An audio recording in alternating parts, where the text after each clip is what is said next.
नमस्कार। भर्खर म नेपालमा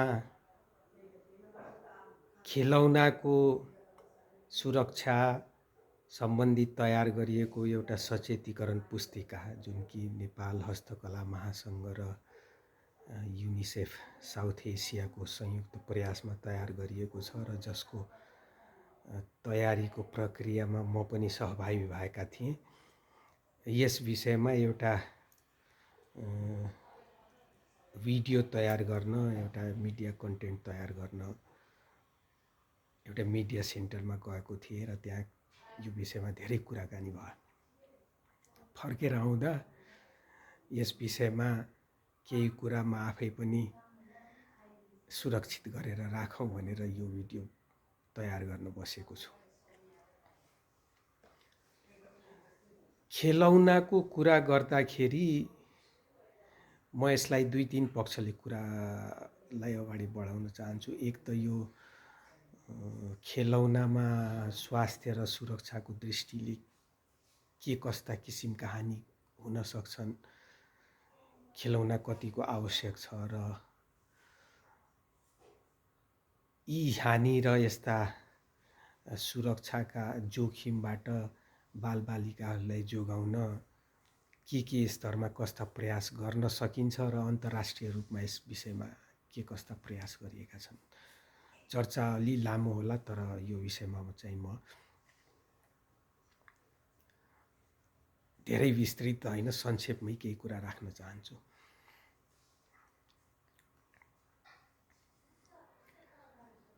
अब खेलौनाको कुरा गर्दा नेपालको सन्दर्भमा खास गरेर कपडा, काठ, प्लास्टिक, फाइबरका खेलौनाहरू हामीले प्रयोग भएको पाउँछौँ र धेरै जसो खेलौना, खास गरेर प्लास्टिकका खेलौनाहरू नेपालमा बाह्य मुलुकहरूबाट नै आयात भएर आएको पाइन्छ र बाह्य मुलुकहरूमा पनि धेरै मात्रा चीन, भारत र केही थाइल्यान्डबाट।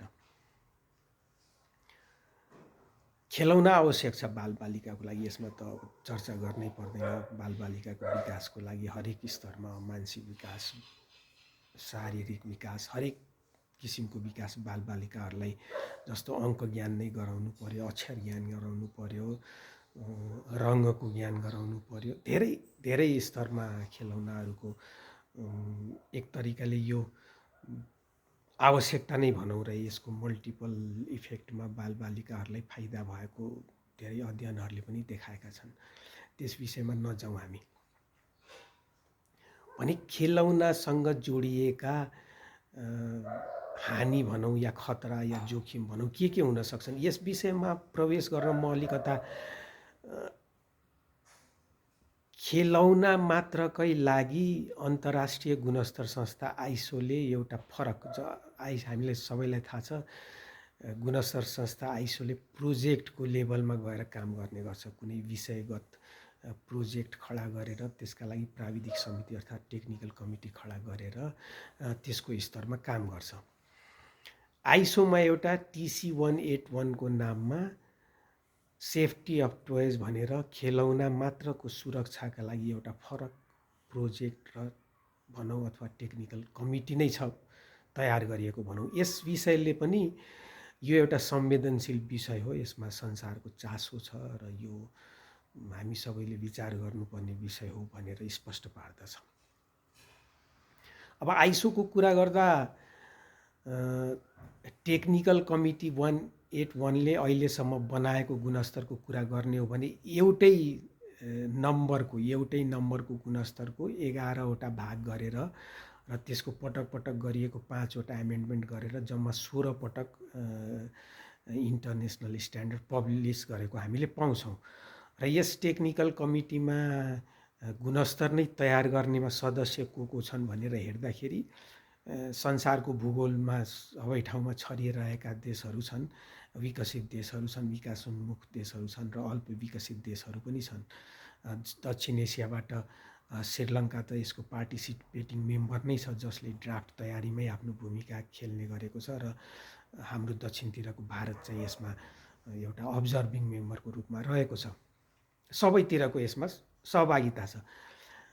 अब आइसोले बनाउने गुणस्तरको कुरा गर्ने हो भने यसलाई अन्तर्राष्ट्रिय गुणस्तर भनेर के हो भनेर कुरा गर्दा पनि यसलाई बुझ्नको लागि हामीले अलिकता गुणस्तर निर्धारण हुने प्रक्रियाबाट गएर बुझ्यौँ भने यो बढी स्पष्ट होला। अब आइसोले बनाउने गुणस्तर जसरी मैले भने हरेक किसिमको सहभागिता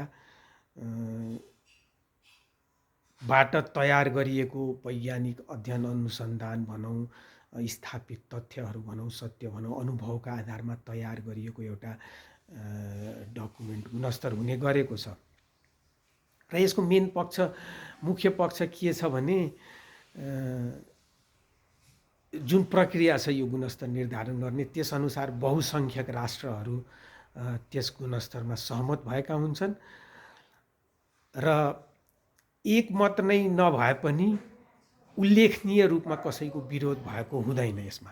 भने एक तरिकाले आइसोले तयार गरेका गुणस्तरहरूलाई हामीले एउटा वैश्विक रूपमा मान्यता प्राप्त गरेको गुणस्तर मान्न सक्छौँ। यो कुरा मैले किन गर्न चाहँदैछु यस विषयमा म अलि अगाडि आएर फेरि भन्छु। भने आइसोको टेक्निकल कमिटी 181ले गुणस्तरहरू जुन कि सेफ्टी अफ टोयजको विषयमा मात्र छ, सेफ्टी मात्रमा छ मैले भन्न खोजेँ, टोयजको अरू आस्पेक्टहरूलाई यी गुणस्तरहरूले कभर गरेका छैनन्। अब सेफ्टीका आस्पेक्टहरू पनि 4वटा दृष्टिकोणले त्यस कमिटीले एड्रेस गर्ने प्रयास गरेको छ। Mechanical safety, physical safety, chemical safety र फ्लामेबल प्रोपर्टिजहरूको आधारमा। फ्ल्यामेबिलिटी हामीले भनौँ, आगो लाग्न सक्ने यस्ता पक्षहरूलाई बाट हुन सक्ने हानि र जोखिमहरूलाई एड्रेस गरेर तयार गरिएको गुणस्तरहरू। र त्यसै कमिटीले केही खेलौना चाहिँ कुन खेलौना कुन उमेर समूहका बालबालिकाको लागि उपयुक्त भनेर पनि एउटा गाइडलाइन तयार गर्ने प्रयास गरेको छ। भन्ने बेसिकली यो कभरेज एरियामा बसेर खेलौनामा हुन सक्ने हानिकारक रसायनहरूको मात्रा तोक्ने, अधिकतम मात्रा तोक्ने, खेलौनाबाट हुन सक्ने भौतिक मेकानिकल प्रकृतिका हानि र खतराहरूको बारेमा आवश्यकताहरू तोक्ने जस्तो धेरै साना कम्पोनेन्ट भएका चोकिङ हजार्ड हुन सक्ने खालका खेलौना, धारिला अथवा तिखा एन्ड भएका खेलौनाहरू,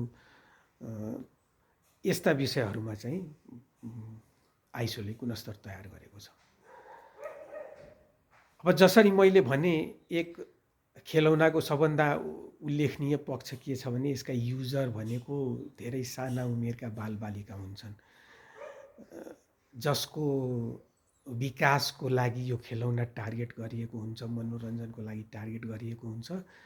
तर यस्ता उमेरमा प्रयोग गर्छन् जुन बेला बालबालिकाको पूर्ण बौद्धिक विकास भइसकेको हुँदैन। भने यो आस्पेक्टले यो खेलौनाको सुरक्षा र स्वास्थ्यको दृष्टिलाई धेरै नै महत्त्वपूर्ण बनाउँछ। खरिद गर्ने त अभिभावक नै हुन्छन्, तर नेपाल जस्तो राष्ट्रमा जुन लेभलको क्वालिटी या सेफ्टीको लागि जागरुकता छ अथवा प्यासन छ भनौँ, त्यसले चाहिँ नेपालका बालबालिकाहरू खेलौनाको प्रयोगमा यदि कुनै जोखिम जोडिएको छ भने त्यसभन्दा धेरै सुरक्षित भएको हामीले मान्न सक्दैनौँ। धेरै कम अभिभावकले मात्र खेलौना खरिद गर्दा यसको रङमा कुन खालको रसायनहरू प्रयोग गरिएको होला, यसले मेरो बालबालिकालाई के कस्तो किसिमको हानि हुन सक्छ, यस बारेमा विचार गर्दैनन् होला। सौन्दर्य हेरेर र त्यो खेलौनाले गर्न सक्ने मनोरञ्जनकै आधारमा खेलौना खरिद गर्छन् होला धेरै ठुलो जमातले, बहुसङ्ख्यक जनताले। भने यस्तो परिप्रेक्ष्यमा नेपालमा खेलौनाको गुणस्तर, खेलौनाको नियमन कतिको महत्त्वपूर्ण हुन जान्छ। अब खेलौना कुन प्रकृतिको खेलौना कुन उमेर वर्गको लागि यस्ता विषयमा चर्चा नगरौँ, तर खेलौनामा हुन सक्ने रसायनहरूले के कस्ता हानि हुन सक्छन् यस विषयमा छोटकरीमा चर्चा गरौँ।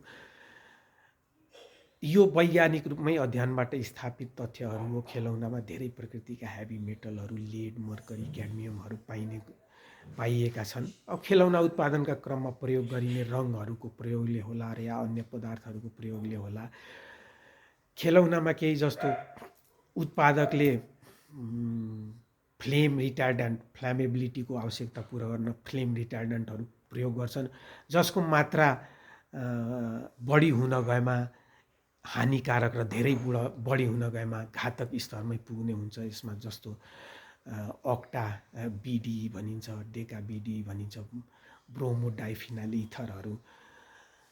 खेलौना उत्पादनमै प्रयोग गरिएका केही थ्यालेट्सहरू स्वास्थ्यका लागि हानिकारक, बढी भएमा घातक। अन्य कुनै बिस्फिनोल भन्ने रसायन हुन्छ, त्यो पनि मानव स्वास्थ्यको लागि हानिकारक पाइएको छ। यी सब रसायनहरू संसारभरि नै खेलौनाको परीक्षण गर्दा त्यसमा मौजुद रहेको पाइएको छ। भने यस परिप्रेक्ष्यमा नेपाल जस्तो राष्ट्रले नेपालका बालबालिकाको हातमा स्वास्थ्य र सुरक्षाको दृष्टिले एउटा सेफ खेलौना पुगोस्, यस विषयमा के गर्न सक्छ त? र अहिलेसम्म के प्रयास गरिएका छन्, हाम्रा छिमेकी मुलुकहरूमा के प्रयास गरिएका छन्, यस विषयमा छोटकरीमा कुरा गरौँ। जसरी मैले पहिला भने, आइसो टेक्निकल कमिटी 181 ले यस विषयमा केही गुणस्तरहरू तयार गरेको छ। नेपालमा खेलौना बढी जसो आयात भएर आउने गरेको छ। भने सरकारले अब बालबालिका कहाँ सुरक्षित खेलौना पुगोस्, यसका लागि के प्रयास गर्न सक्छ? सोच्दा सबैले यसलाई नियमन गर्नुपर्छ भनेर कुरा ल्याउँछ। कुरा ठिक हो, तर हरेक केसमा सरकारले नियमन मात्र गर्ने भनेर सोचबाट सुरुवात गर्नु हुँदैन। नियमनलाई एउटा विकल्प मात्रको रूपमा हेरेर प्रयास गर्नुपर्छ र त्यसको इभ्यालुएसन गर्नुपर्छ। एउटा इम्प्याक्टको नियमन गर्दा हामीले चाहेको उद्देश्य, हाम्रो आवश्यकताको पूर्ति हुने छ कि छैन। र धेरै डिटेलमा नजाने हो भने बालबालिकाले प्रयोग गर्ने खेलौना राज्यले, सरकारले नियमन गर्नुपर्ने एउटा स्ट्रङ क्यान्डिडेट हो। निर्विवाद रूपमा हामीले भन्नुपर्छ। नियमन गर्ने प्रक्रिया जेसुकै होस्, राज्यले यो कुरा इन्स्योर गर्नुपर्छ कि नेपालको बालबालिकाको हातमा खेलौना सुरक्षित मात्र पुगोस्। अन्तर्राष्ट्रिय रूपमा यसमा के प्रयास गरिएका छन्, यसो हामीले विचार गर्ने हो भने धेरै पर नजाउँ। भारतमै धेरै पुरानो पनि होइन। भारतले के गरेको छ भने आइसो 181 का गुणस्तरहरूलाई राष्ट्रिय गुणस्तरको रूपमा अङ्गीकार गरेको छ र ती गुणस्तरहरूको आधारमा खेलौनाको सुरक्षासँग जोडिएको क्वालिटी कन्ट्रोल अर्डर जारी गरेको छ, जसको आवश्यकता अनुसार भारतमा उत्पादन र आयात हुने, बिक्री हुने सबै खेलौनाले ती आवश्यकताहरू अवश्य पालना गरेको हुनुपर्छ र त्यो पालना गरेको देखाउनका लागि भारतको गुणस्तर संस्था BIS बाट प्रमाणीकरण पनि भएको हुनुपर्छ। यो त्यहाँको आवश्यकता छ। अब नेपालले पनि यस विषयमा केही नियमन गर्ने हो भने हामीले विचार गर्नुपर्ने कुरा के हो भने, यसमा पहिले पनि नियमनका प्रयास भएका थिए। वातावरण मन्त्रालयबाट भएको थियो। त्यसमा केही त्रुटि त म भन्दिनँ, तर केही परीक्षण विधिमा रहन गएको अस्पष्टताका कारणले र त्यसको विरोधमा उठेका अन्तर्राष्ट्रिय जगतको आवाजका कारणले नेपाल सरकारले त्यो नियमनलाई फिर्ता गर्नु परेको थियो। हामीले खेलौनाको नियमन गर्दाखेरि बालबालिकाको सुरक्षा र स्वास्थ्यको उद्देश्य पूर्ति हुने र त्यो उद्देश्य पूर्ति गर्दा अन्तर्राष्ट्रिय व्यापारमा अनावश्यक रूपको अवरोध पनि नहुने गरी एउटा सन्तुलन कायम गरेर गर्ने सोच बनाउनुपर्छ। यसको सबभन्दा सही तरिका भारतले गरे जस्तै अन्तर्राष्ट्रिय गुणस्तरहरूलाई राष्ट्रिय गुणस्तरको रूपमा अङ्गीकार गर्ने र त्यस अङ्गीकार गरिएका गुणस्तरको आधारमा खेलौनाको नियमन गर्ने टेक्निकल रेगुलेसन बनाएर राष्ट्रिय उत्पादन आयातित उत्पादनमा कुनै भेद नहुने गरी, आयात गरिने देश देशको बिचमा भेद नहुने गरी नियमन सरकारले गर्नुपर्छ। र सँगसँगै यस विषयमा जागरुकता, जनताको स्तरमा जागरुकता बढाउने गरी अवेरनेस प्रोग्रामहरू पनि तयार गर्दै जानुपर्छ।